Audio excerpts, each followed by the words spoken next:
Every single one of these women stood in a courtroom and heard a judge tell them they weren't leaving. These are 20 of the most shocking reactions caught on camera. Allison Huffman. Allison Huffman is in a world of trouble. She faces charges of leaving the scene of a crash after killing a tow truck driver on the Howard Franklin Bridge last week. In the early morning hours of February 15, 2016, a tow truck driver named Rogelio Perez Boroto had stopped on the Howard Franklin Bridge in Tampa, Florida, to help a couple whose car had broken down. He had moved from Venezuela to the United States about a year earlier, leaving his wife and 4-year-old daughter back home. Allison Huffman, 36 at the time, was driving her Volkswagen Passat on that same bridge just before 5 in the morning when she struck Perez Boroto, throwing him from the truck. He died at the scene. Still, she kept driving and eventually pulled off at the Crown Plaza Hotel near West Shore Mall, got out of the car, saw the blood and the damage, and walked away. She called a cab under a fake name and made her way to the Seminole Hard Rock Casino, where she spent the next 11.5 hours drinking and gambling. Then she went to Ybor City for more. She called no one and reported nothing to authorities. It was a friend, after Huffman told them what had happened, who eventually made the call to law enforcement. Huffman had 3 prior DUI convictions, but because she was not located until more than 24 hours after the crash, investigators could not establish whether alcohol was a factor that specific night.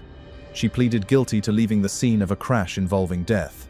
At sentencing in May 2018, Judge Vivian Corvo called her conduct reprehensible and sentenced her to 28 years in prison, just under the 30-year maximum. Rebecca Frick. According to police, Frick ran her car into 38-year-old Michelle Muir at the intersection of East 6th and Wallace Streets last August. Rebecca Frick was 24 years old and living in Erie, Pennsylvania, when an argument at a gas station turned fatal. On August 24, 2017, Frick and 38-year-old Michelle Muir got into a confrontation outside a Shell gas station at East 6th and Parade Street in Erie. The dispute started over a dog. Muir's boyfriend had tied their 10-month-old pit bull to a pole outside while they went into the store, and Frick had a problem with it. The argument got loud. At some point, Muir's boyfriend stepped in, closed Frick's car door, and he and Muir walked away together. That should have been the end of it, but Frick followed them in her car. When the couple reached the intersection of East 6th and Wallace Street, she drove directly into Muir and the dog.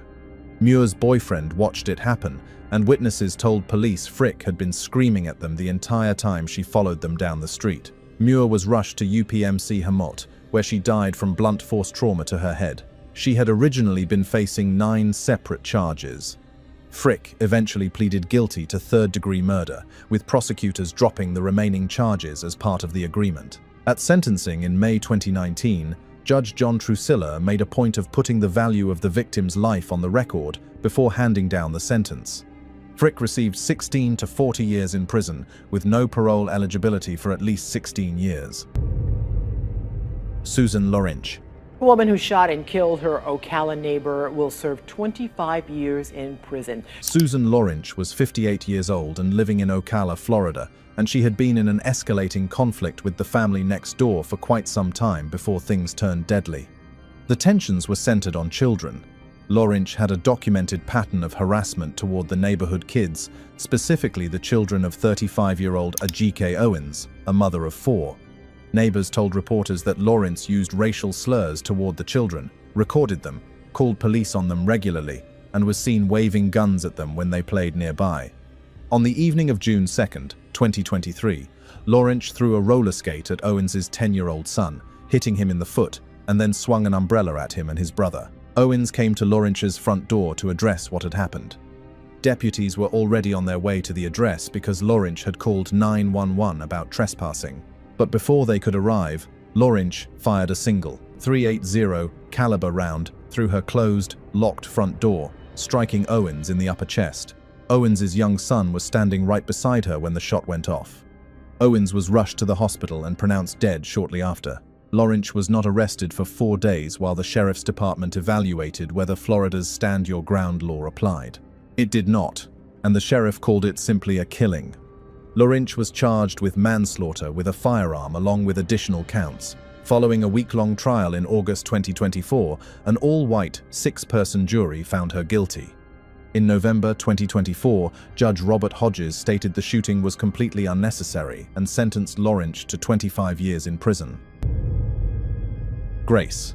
Elizabeth Coleman. They're in hold, I can't express it enough. Like, I love Devontae to death, and I still to this day, and I will always. On the evening of December 8, 2020, 27-year-old Henry Eduardo Saldana Mejia and his 28-year-old wife Gabriela Andrade loaded their 3 daughters into their car and drove through Newport Beach, California to look at Christmas lights. The couple's daughters were between 1 and 5 years old, and all 3 were dressed in their Christmas pajamas. Grace Elizabeth Coleman, then 22 years old, was behind the wheel of a black Range Rover that same night with a blood alcohol level of 0.22%, nearly 3 times the legal limit. She had actually been given a ride home earlier that evening, so what she chose to do next was entirely deliberate. She got back behind the wheel anyway. She ran a red light at 75 miles per hour and slammed into the family's Nissan Versa at the intersection of Newport Coast Drive and Pelican Hills Road South. Both parents died. The 3 daughters, all strapped in their car seats, were trapped in the wreckage with their parents' bodies. Each of the girls had broken legs, and the oldest also had 2 broken arms. Coleman then tried to walk away from the crash. This was also not her first time. Coleman had a prior hit-and-run with property damage in 2019 and a separate DUI arrest in Laguna Beach in August 2020, just months before the fatal crash. Under California law, that history meant prosecutors could charge her with second-degree murder rather than just a DUI. She pleaded guilty in June 2022. The following month, Judge Greg Prickett sentenced her to 21 years to life. Without the plea deal, she could have faced upward of 42 years. The 3 girls are now being raised by their maternal aunt. Quanisha Nicole Johnson. Year-olds accused of first-degree murder in the death of Eddie Tate and his girlfriend Edwina Thomas, who was 8 weeks pregnant at the time. Quanisha Nicole Johnson was 30 years old and living in Lithonia, in DeKalb County, Georgia, with her 3 children and her boyfriend DeMonte Smith, who was 29 and the father of her youngest child. On the night of November 26, 2022, Johnson went out clubbing with friends, leaving her 3 children at home with Smith. She was supposed to be back by 6 in the morning. She did not come back. Smith tried calling her multiple times and got nothing. He reached out to her family, and they started checking hospitals and local jails looking for her. When Johnson finally turned her phone on the next morning and saw Smith's messages, one of them warned he was going to hurt her when she got home. So Johnson called 911 requesting a police escort to the address. Officers arrived and stood outside as the 2 argued in front of them. Tensions stayed high, so officers told them both to go inside and cool down. As Johnson was stepping through the door, she asked the officers what would happen if she shot Smith in self-defense, and mentioned she had already researched Georgia's self-defense laws. The officers stayed outside. Inside the home, Johnson struck Smith in the head with a metal rod and then shot him. The responding officer's body cameras captured his final words, which were that she had shot him and hit him in the head. The jury acquitted her of malice murder, but found her guilty of voluntary manslaughter, aggravated assault with family violence, cruelty to children, and firearm possession during a felony. Judge Shondiana Morris sentenced Johnson to 20 years total, structured as 5 years in prison, 5 years under house arrest, and 10 years on probation. Shelby Isaac. After she is convicted of killing a couple and their unborn child in an argument over hair weave. On January 22, 2016, in the parking lot of the Sycamore Lake Apartments on Westchester Circle in northeast Memphis, Tennessee, a couple was shot while sitting in their car. Eddie E.J. Tate Jr. died at the scene. His girlfriend, Edwina Thomas, 33 years old, was rushed to the hospital in critical condition. She was 6 to 8 weeks pregnant, and she did not survive either. The case was classified as a triple homicide. Investigators eventually focused on Shelby Isaac, who was 18 at the time. Tate and his cousin ran a small hair extension business out of their car, selling wigs and extensions priced between $50 and $250. Prosecutors argued that Isaac had purchased $250 worth of extensions from Tate earlier that same day, then arranged a second meeting under the pretense of buying more. She lured him to that parking lot. When Tate arrived with Edwina, Isaac opened fire. Witnesses told police they saw a woman matching her description going through Tate's pockets after the shooting. A bystander said she had blood on her clothes and cash on her when he spotted her shortly after. Isaac's DNA fingerprints were found on a receipt inside Tate's car, which she said was from the first transaction. Her co-defendant, Victoria Say, had driven Isaac away from the scene and later testified against her. When the jury's guilty verdict was read in November 2017, Isaac collapsed and had to be carried out of the courtroom. She was sentenced to 30 years in the Tennessee prison for women, with her first parole eligibility date set for June 2041. Devon Michaels. It turned out the way they tell me it will. And it just gets worse and worse. And I don't know what to do anymore. Devon Michaels and Jonathan Willett had a complicated shared history. The two had been married in 2012, divorced in 2018, and shared 2 young daughters. By the summer of 2023, Willett, who was 46, had obtained sole custody of the girls and was in the process of moving back into Michaels' home in Henderson, Nevada. On the night of August 6, 2023, Michaels was with Willett at his mother's home in Henderson.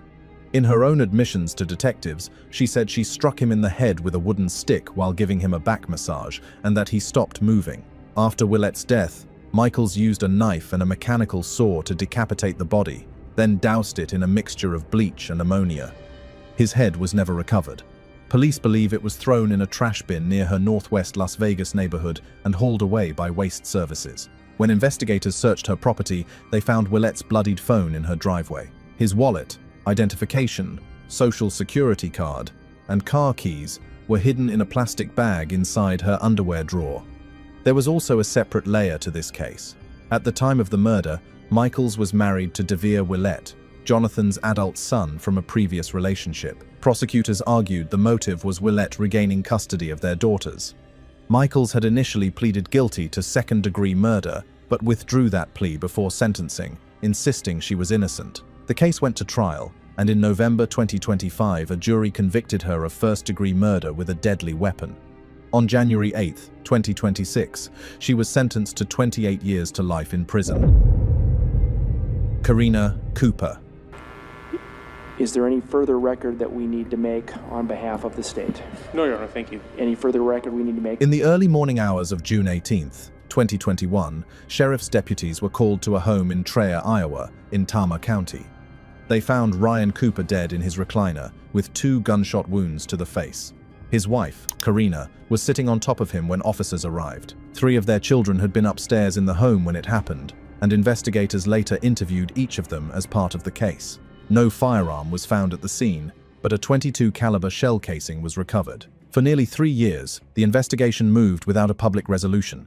But prosecutors were building a case centered on Karina's relationship with Huston William Danker, a man she had originally met as a haircutting client. The two had been involved since February 2021, exchanging messages through Snapchat. Those messages, recovered and shown to the jury at trial, revealed open hostility toward Ryan and, per prosecutors, planning language around his death. Karina had also collected over $500,000 in life insurance proceeds as Ryan's surviving spouse after his death. Karina was arrested in February 2024. Danker was arrested 2 months later. Both faced first-degree murder charges. Danker ultimately pleaded guilty on August 12, 2025, just moments before jury selection was set to begin in his own trial, and acknowledged they had planned the murder together over 4 to 5 months. Karina went to trial and maintained her innocence throughout. The jury found her guilty on July 11, 2025. On September 19, 2025, she was sentenced to life in prison without the possibility of parole. Elisa Baker. She also pleaded guilty to 8 other charges, including obstruction of justice, 4 counts of obtaining property by false pretenses, 2 counts of identity fraud, and bigamy. Zahra Baker was 10 years old, born in Australia, and had already faced more than most children ever do. She had battled cancer twice, lost part of her left leg at 5, and lost her hearing through treatment. In 2008, she came to Hickory, North Carolina, when her father Adam married a woman named Elisa. On October 9, 2010, Elisa Baker placed 2 separate calls to 911. The first, just after 5:30 in the morning, was to report a fire in the backyard. The second, around 2 in the afternoon, reported Zahra missing and described a ransom note for $1 million found on Adam's work truck, addressed to his employer. Investigators eventually determined Elisa had written that note herself. What followed was a months-long search. Blood had been found in Zara's bedroom, which had been repainted to cover it. Elisa began leading police to locations across Catawba, Caldwell, and Burke counties where Zara's remains had been scattered and disposed of. Her prosthetic leg was found in the brush along Christie Road in Caldwell County. Some of her remains were not found for years. Elisa told investigators she had found Zara not breathing on September 24, 2010. Prosecutors found no credible evidence connecting anyone other than Elisa to the actual killing. Adam Baker was ultimately never charged with the murder. In September 2011, Elisa pleaded guilty to second-degree murder with aggravating factors, along with obstruction of justice, bigamy, and identity theft. Judge Timothy Kincaid sentenced her to a minimum of 14 years, 9 months, and a maximum of 18 years, 6 months in state prison. Kamya Gamut. If this was a death penalty state, you'd be getting the chair. You have 42 days to appeal my sentence. Marcel Hill was 38 years old, working at a fast food restaurant in Jackson, Michigan, and according to his family, had cognitive limitations that made routine daily tasks difficult. He was described by those who knew him as gentle and childlike. His girlfriend, Kamya Gamut, had a very different history. Before the night she killed him, Gamut had stabbed Hill with a knife on at least one occasion and stitched the wound herself rather than calling for help. On another occasion, she sent him to the hospital with a punctured lung. In March 2013, just weeks before the fatal attack, she beat him over the head with a hammer. A domestic violence charge was filed but ultimately dropped because Hill refused to cooperate with prosecutors. In the early morning hours of May 18, 2013, a neighbor called 911 to report a domestic disturbance coming from the apartment. When officers arrived, they found Gamut outside, covered in blood and visibly impaired. Inside, they found Marcel Hill's body. He had been stabbed 11 times with a fillet knife, cut open across the torso, and beaten repeatedly with multiple objects, including a frying pan and a broken floor lamp. At the sentencing hearing on April 16, 2014, Gamut rolled her eyes and laughed while a family member read a victim impact statement. Judge John McBain sentenced her to life in prison without the possibility of parole, and stated from the bench that he hoped she died there. Jodie Herring. Jodie Herring will serve life in prison without parole. And again, this certainly was an emotional day in court, but of course... On August 7, 2015, Lara Sobel, a 48-year-old social worker with Vermont's Department for Children and Families, was shot and killed as she walked to her car after leaving work in Barre. The person who killed her was Jodie Herring, a mother who had recently lost custody of her 9-year-old daughter in a case that went through the DCF. Herring blamed Sobel directly for what had happened, but Sobel was not the first person Herring killed that day. Before driving to Barre, Herring had gone to the Berlin home of 3 family members she also held responsible for involving Child Protective Services in her situation. There, she shot and killed her 2 cousins, Rhonda Herring, 48, and Regina Herring, 43, along with their mother, her aunt Julie Falzerano, who was 73. She then drove to the DCF office and waited outside with a shotgun. Herring pleaded guilty in July 2017 to 1 count of first-degree murder in Sobel's killing and 3 counts of second-degree murder for her relatives. At sentencing in November 2017, Herring addressed the court. She said she had asked for help multiple times and had never received it. Judge John Pacht sentenced her to life in prison without the possibility of parole on the first-degree charge, along with 20 years to life on each of the 3 second-degree murder counts, all to be served consecutively. Monica Sementelli. Monica Sementelli, guilty of the crime of murder in violation of Penal Code Section 187A, a felony, is charged in count 1 of the indictment. Fabio Sementelli was 49 years old and one of the most recognized hairdressers in the country, known in high-profile celebrity circles for his skill with color and style. He and Monica had been married for nearly 20 years and had 2 daughters together. From the outside, the marriage appeared intact.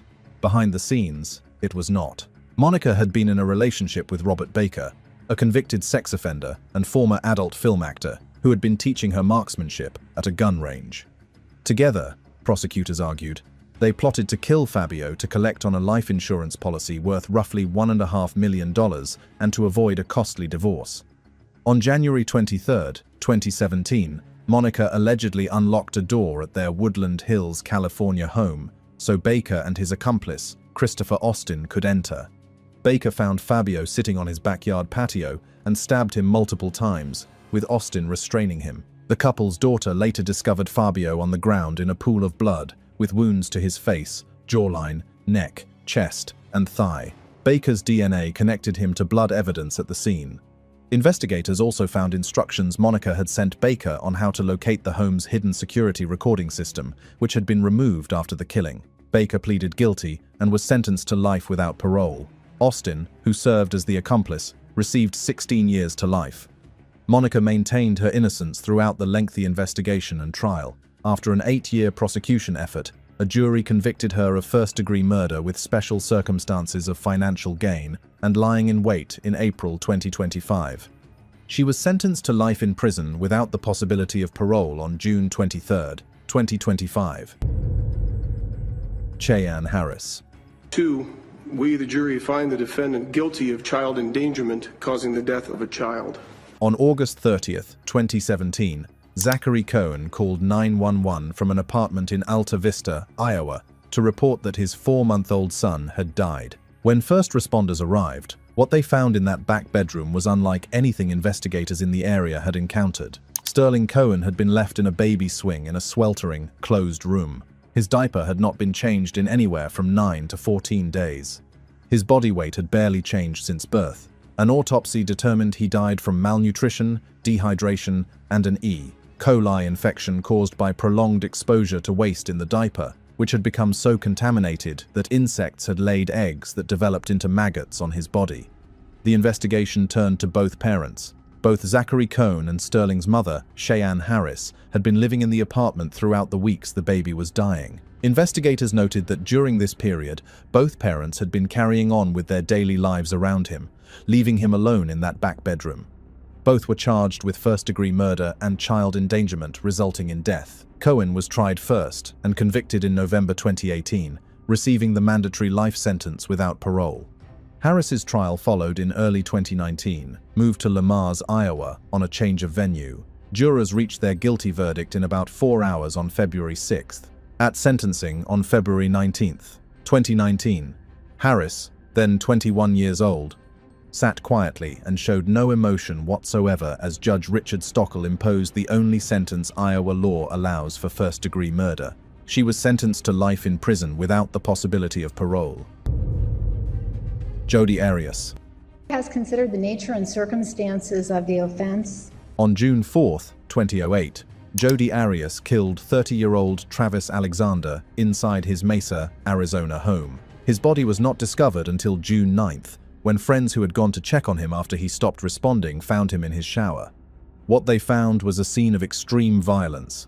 Alexander had been stabbed 27 times, his throat had been cut almost entirely across, and he had been shot in the face. The forensic evidence indicated the attack had been prolonged and sustained. Arias had been in an on-and-off relationship with Alexander for about 2 years. She initially claimed she had not been at the home. She then said 2 masked intruders had broken in and killed him while she was present. She eventually admitted to the killing but maintained it was in self-defense. The physical evidence closed the door on her various accounts. Her DNA from a bloody palm print was found at the scene, along with her hair near the body. Photos recovered from a deleted memory card showed her at the house the day of the murder. She had also dyed her hair from its natural color before driving to Salt Lake City in an attempt to establish an alibi, using a planned visit to people there as cover. Arias was convicted of first-degree murder in May 2013. After a prolonged penalty phase that included a retrial on sentencing, a judge ultimately sentenced her to life in prison without the possibility of parole. Hannah Payne. With respect to count 6, possession of a firearm during the commission of a felony, the court imposes a sentence of 5 years that will run consecutive. On the afternoon of May 7th, 2019, Hannah Payne, 21 at the time, witnessed 62-year-old Kenneth Herring run a red light in his pickup truck and hit an 18-wheeler at an intersection in Clayton County, Georgia. Herring drove away from the scene without stopping. Payne called 911 and decided to follow him herself, pursuing him for approximately 1 mile before cutting off his truck with her Jeep at the intersection of Forest Parkway and Riverdale Road. Payne got out of her Jeep and approached his vehicle. According to prosecutors and witnesses, Payne punched Herring through his open window, then threatened to shoot him before firing. Herring was shot in the abdomen while sitting inside his truck and never got out of the vehicle. Toxicology results showed no drugs or alcohol in his system. His wife later told investigators she believed he had been experiencing a diabetic episode and trying to reach a hospital. Responding officers found Herring still in the driver's seat of his truck. He was rushed to the hospital and died less than an hour later. Payne testified in her own defense, saying Herring had grabbed her and that the gun discharged during a struggle. The jury took less than 2 hours to unanimously find her guilty on all counts, including malice murder, felony murder, aggravated assault, and false imprisonment. At sentencing on December 15, 2023, Payne visibly broke down in tears as Judge Jewel C. Scott sentenced her to life in prison with the possibility of parole. Virginia McCulla. 15th of September last year. Your arrest is necessary for approaching the victim. Is there anything in the pot that we should know about? Yes, there is. Can I take you to it? No, you can tell me. Virginia McCulla spent roughly 4 years living inside the family home in Great Baddow, Essex, England, with both of her parents' bodies hidden on the premises. John McCulla was 70 years old. His wife Lois was 71. Their daughter Virginia had been living rent-free at their property, telling them she was pursuing a career as an artist and that the work would eventually prove financially rewarding for the family. In truth, she had run up nearly £60,000 worth of debt in her parents' names through credit cards and had been forging documents and creating false stories to conceal how deep it had gotten. By June 2019, the debts had become impossible to manage and hide. McCulla had spent months accumulating prescription drugs. On June 17th, she prepared a mixture of those medications and administered it to both parents. The poison killed her father. It was not enough to kill her mother, so McCulla then beat Lois with a hammer and stabbed her to death. She built a makeshift enclosure from breeze blocks in what had been her father's study and sealed his body inside. She wrapped her mother's body in a sleeping bag and stored it in a wardrobe upstairs. Then she continued living in the house. When the family's doctor raised concerns with police in September 2023, after the couple stopped attending appointments, officers executed a search warrant. McCulla was home. She confessed as soon as they arrived. She pleaded guilty to 2 counts of murder in July 2024. In October 2024, she was sentenced to life with a minimum term of 36 years. Lucy Letby. The order of the court, therefore, is a whole life order on each and every offence, and you will spend the rest of your life in prison. Lucy Letby was a neonatal nurse at the Countess of Chester Hospital in Chester, England, and between June 2015 and June 2016, 7 infants in the unit she worked on died. 7 more were the victims of attempts on their lives. Colleagues began noticing that infant collapses occurred on the unit when Letby was on shift, and concerns were raised internally. Hospital management initially resisted escalating the matter, attempting to keep the situation internal.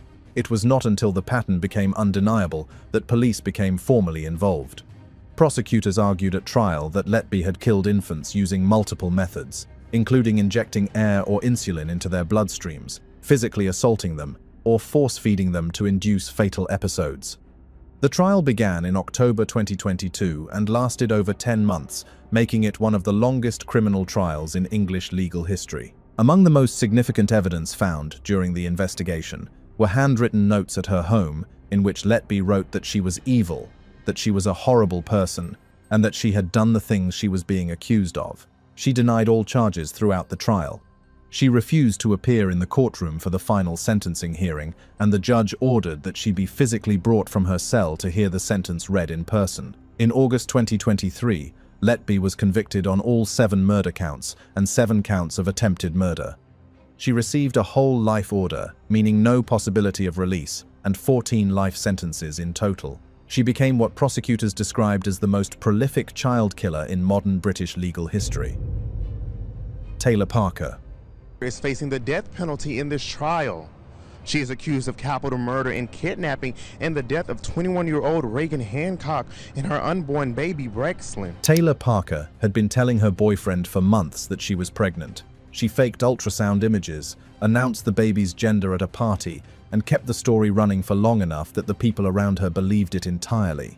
On October 9, 2020, Parker went to the new Boston, Texas, home of 21-year-old Reagan Simmons Hancock, who was 34 weeks pregnant and had been acquainted with Parker through shared connections. Parker attacked and killed Reagan inside her home.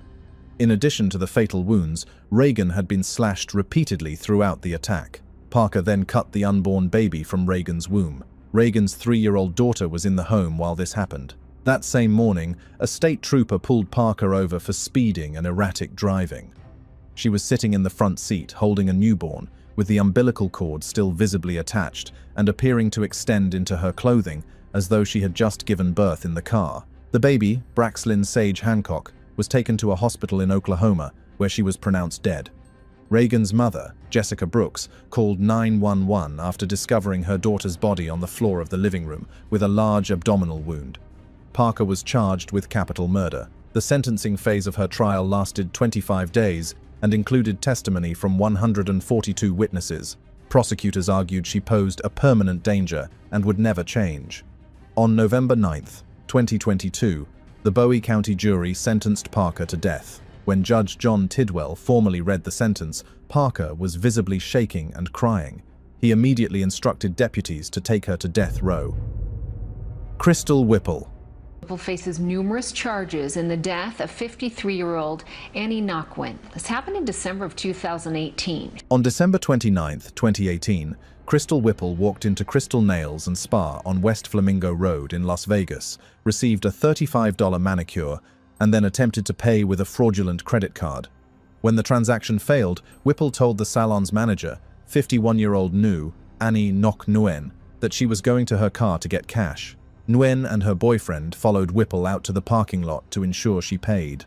Whipple got into a stolen black Chevrolet Camaro. As Nguyen approached the car, Whipple accelerated, struck her, and dragged her body approximately 50 feet across the parking lot. Surveillance cameras in the lot captured the full sequence. Nguyen was taken to University Medical Center of Southern Nevada, where she later died. After leaving the scene, Whipple drove to Boulder City, then Los Angeles, using fake identification throughout. She was located and arrested by the FBI in Glendale, Arizona in January 2019, about 2 weeks after the killing. The car she had been driving the night of the crime had been stolen from a rental agency. Whipple eventually agreed to a plea deal in late 2020, pleading guilty to second-degree murder. The plea allowed her to avoid trial on additional charges of felony murder, burglary, robbery, and possession of a stolen vehicle.